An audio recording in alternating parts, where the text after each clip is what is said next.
जी हां, आखिरकार शाह ने अपने इस खास को बनाया यूपी बीजेपी का प्रदेश अध्यक्ष। तो क्या योगी हुए नाराज? मगर राजनाथ सिंह के बेटे पंकज की कैसे हुई बल्ले बल्ले?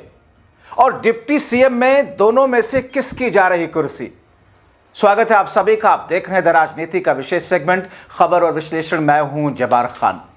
दोस्तों, आखिर उत्तर प्रदेश में भारतीय जनता पार्टी ने खासतौर पर अमित शाह ने ऐसा कौन सा बड़ा बदलाव किया जिसके आधार पर योगी आदित्यनाथ असहज से हो गए? आखिर दोनों डिप्टी सीएम में से किसकी कुर्सी जा रही है और भारतीय जनता पार्टी का नया प्रदेश अध्यक्ष कौन बन रहा है? विस्तार से आपको बताते हैं, चंद मिनट मेरे साथ में बने रहें। दोस्तों, सीधे सीधे खबर पर आते हैं कि उससे पहले कि आपको बीजेपी के यूपी के नए प्रदेश अध्यक्ष का नाम बताऊं, बस 2 मिनट वेट कीजिए। उससे पहले आपको बताऊं कि किस डिप्टी सीएम की छुट्टी हो रही है, कौन कौन से मंत्री हटाकर नए चेहरों को जगह दी जा रही है, जिसमें रक्षा मंत्री राजनाथ सिंह के बेटे पंकज सिंह का नाम है। दोस्तों, उत्तर प्रदेश की भारतीय जनता पार्टी इकाई में संगठनात्मक बदलाव की प्रक्रिया के बीच केशव प्रसाद मौर्य और ब्रजेश पाठक में से एक की छुट्टी और प्रदेश को नया उप मुख्यमंत्री मिल रहा है। मेरे सूत्र बता रहे हैं, पूर्व सांसद साध्वी निरंजना ज्योति के नाम पर उत्तर प्रदेश में मुहर लग चुकी है डिप्टी सीएम के तौर पर। यानी कि अब दोनों में से एक डिप्टी सीएम का जाना तय है। इतना ही नहीं, यूपी बीजेपी अध्यक्ष के लिए शाह के खास के नाम पर मुहर लग चुकी है, जिसके बाद योगी मंत्रिमंडल का विस्तार भी जल्दी होने जा रहा है। दरअसल शाह योगी मंत्रिमंडल में 6 नए लोग शामिल किए जा रहे हैं। आपको बताएं कि यूपी सरकार में अभी 54 मंत्री हैं, कुल 60 मंत्री बनाए जाने का प्रावधान है। मगर मेरे सूत्र बता रहे हैं कि कुछ मंत्रियों की छुट्टी भी होगी। खास बात यह कि बीजेपी में समाजवादी पार्टी के आए हुए बागियों को भी मंत्रिमंडल में जगह मिलेगी। 2 से 3 बागी मंत्री बनाए जा सकते हैं। रक्षा मंत्री राजनाथ सिंह के बेटे नोएडा विधानसभा सीट से विधायक पंकज सिंह मंत्री बनने जा रहे हैं। चौंकाने वाली एक और बात यह कि यूपी बीजेपी के मौजूदा अध्यक्ष भूपेंद्र चौधरी भी मंत्रिमंडल में शामिल होंगे। सपा के बागियों की बात करें तो उसमें जो नाम सामने आ रहा है, पूजा पाल, मनोज पांडे के मंत्री बनने की चर्चा है। इसके साथ ही महेंद्र सिंह को मंत्रिमंडल में शामिल किया जा सकता है। संभावित मंत्रिमंडल विस्तार न सिर्फ बीजेपी बल्कि राष्ट्रीय लोकदल और अपना दल से भी एक एक मंत्री बनाए जाएंगे। और अब बात यूपी बीजेपी के नए अध्यक्ष की। दोस्तों, वैसे तो अब तक आपने कई नाम को रेस में देखा सुना होगा, मगर मैं आपको जो बताने जा रहा हूं वो नाम करीब करीब फाइनल हो चुका है, बस ऐलान होना बाकी है। और वो नाम है केंद्रीय मंत्री, मोदी के शाह के बेहद खास पंकज चौधरी। और यह ऐलान रविवार यानी कि 14 दिसंबर को होना है। दोस्तों, केंद्रीय मंत्री पंकज चौधरी उत्तर प्रदेश के महाराजगंज से 7 बार के सांसद हैं। यूपी में बीजेपी के बड़े ओबीसी के नेता के तौर पर जाने जाते हैं। अभी केंद्रीय वित्त राज्य मंत्री हैं।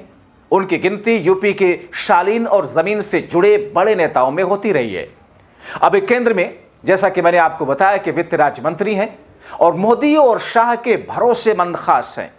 विगत वर्षों में यूपी में कुर्मी बिरादरी के बड़े नेताओं के रूप में उभर करके सामने आए। पंकज चौधरी का सियासी छवि शालीनता से भरा हुआ है। एक शालीन नेता के तौर पर कुर्मी बिरादरी के साथ साथ अन्य बिरादरी में इनकी पहचान काफी सक्रिय और कुशल नेता के तौर पर देखी जाती है। पंकज चौधरी, जैसा कि आप जानते हैं, कि आयुर्वेदिक तेल राहत रूह बनाने वाली कंपनी जिसके मालिक भी हैं।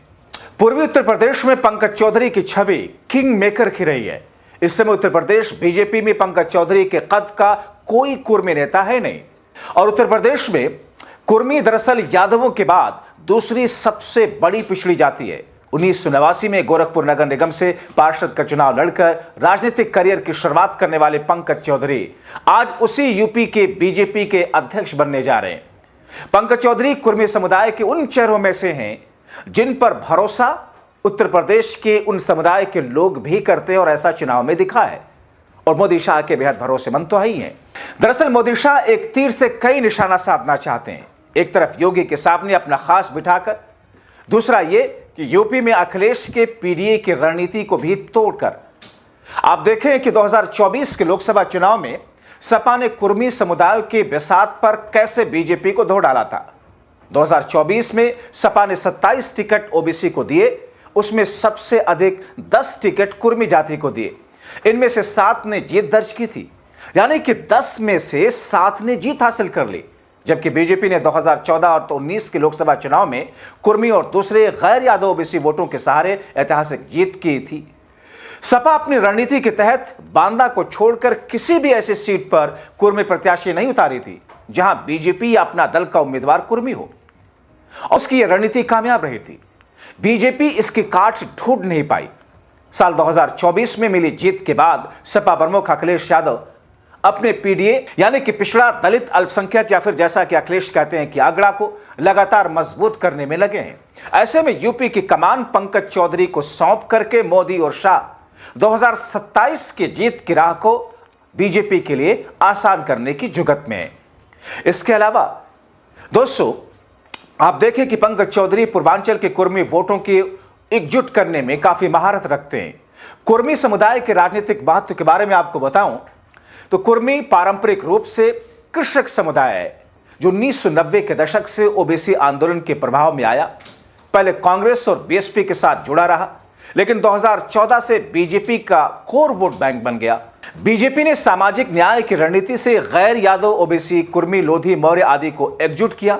2024 के लोकसभा चुनाव में कुर्मी वोटों का कुछ हिस्सा एसपी की पीढ़ी यानी कि पिछड़ा दलित अल्पसंख्यक रणनीति की ओर खिसका, जिससे बीजेपी को भयंकर नुकसान हुआ।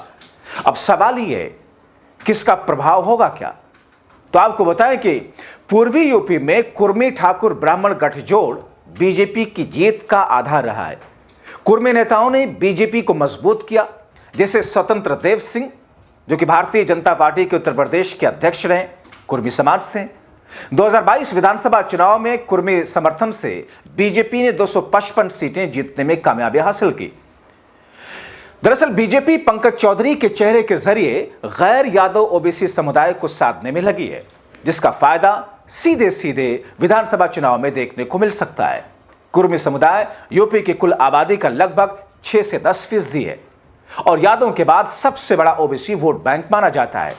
यह समुदाय मुख्य रूप से पूर्वांचल के गोरखपुर, महाराजगंज बेल्ट, अवध, बुंदेलखंड के जिलों में प्रभावशाली है, जहां ये 40 से 50 विधानसभा सीटों पर निर्णायक साबित होता है। और एक और खास बात जो कि पंकज चौधरी के पक्ष में गई, क्योंकि पंकज चौधरी की छवि बेदाग और शालीन नेता की रही है। वो कभी ना तो राजनीतिक बयानबाजी में फंसे और न ही कभी पार्टी विरोधी कोई काम किया। पार्टी ने उन्हें जो भी जिम्मेदारी सौंपी उसे उन्होंने निभाया। एक कुशल राजनीतिक प्रबंधक भी हैं, इस वजह से उनकी गिनती बीजेपी के कद्दावर नेताओं में होती रही है। मगर दोस्तों, दरअसल ये खबरें ऐसी भी तैर रही हैं कि उत्तर प्रदेश में अभी तक भारतीय जनता पार्टी के प्रदेश अध्यक्ष के तौर पर भूपेंद्र चौधरी को जो जिम्मेदारी दी गई थी, उनकी जगह अब जिसको जिम्मेदारी दी जा रही है वो लगातार केंद्र की राजनीति करते रहे, यानी कि मोदी और शाह के भरोसेमंद और नजदीकी रहे। वित्त राज्य मंत्री के तौर पर मंत्री हैं केंद्र में। अब ऐसी स्थिति में इसका सीधा मतलब यह है कि भारतीय जनता पार्टी ने उत्तर प्रदेश की राजनीति करने वाले किसी नेता पर मोदी और शाह ने भरोसा न जता करके, बल्कि केंद्र की राजनीति करने में सक्रिय रहने वाले नेता और मंत्री को उत्तर प्रदेश भेजा जा रहा है। जाहिर तौर पर यह बातें योगी आदित्यनाथ के लिए एक तरीके से बहुत सहजता वाली नहीं रही होंगी, क्योंकि पंकज चौधरी और योगी आदित्यनाथ के बीच कुछ मिठास वाले रिश्तों की बात नहीं आती है। अगर उत्तर प्रदेश का कोई नेता होता जो उत्तर प्रदेश की राजनीति को कर रहा होता, वहां पर सक्रिय होते, जाहिर तौर पर वो योगी आदित्यनाथ के एक तरीके से मातहत रहे होते। लेकिन अब केंद्र की राजनीति करने वाले एक नेता को उत्तर प्रदेश में बीजेपी के प्रदेश अध्यक्ष के तौर पर बिठाना यह दर्शाता है कि यूपी के संगठन का हर फैसला अब मोदी और शाह, और खासतौर पर शाह, दिल्ली से बैठ करके लेना चाहते हैं। तो क्या आने वाले दिनों में यह टकराव किसी तरह का कोई प्रभाव दिखाएगा? देखना बहुत महत्वपूर्ण होगा। आप क्या सोचते हैं? अपनी राय कमेंट बॉक्स में जरूर लिखें।